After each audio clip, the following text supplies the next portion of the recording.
Hey guys, it's Kayla. Time for tip 14. When my mother died, I opened a fundraiser to help pay for the funeral. One of the perks was that people who donated a certain amount could ask for a commission. When one of my friends, Blue, left a donation, he asked for a commission and said, to the equivalent of, I want you to think of the happiest moment you spent with your mother and draw it. That way, you can keep it with you to remember her. Choosing the happiest memory out of all my memories with Mom is impossible for me.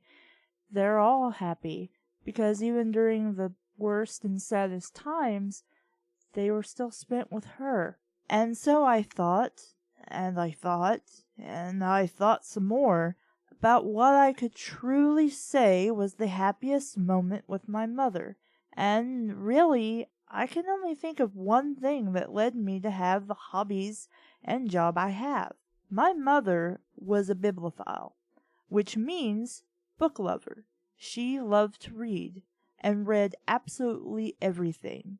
When she was trying to find my name, she found a book at the library, and in the book there was a little girl called Kassie, and she fell off her bike. Mom loved the name, and that's where my name came from.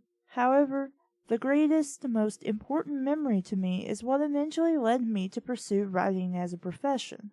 When I was a little girl, my mother would tell me all kinds of stories when I would sleep with her in the bed. Some stories would be real, some stories would be things she made up. One night, I asked her to tell me a story. She replied with, I've already told you all the stories I know.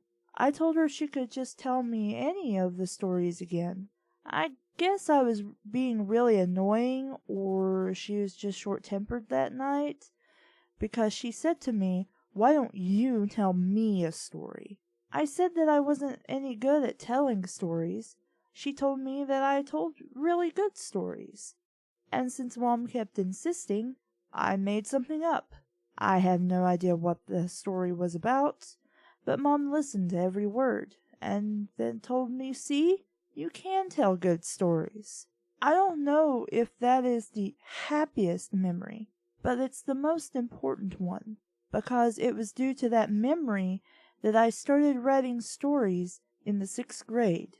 So, for those of you participating in NanoWrimo, what inspires you to write your book?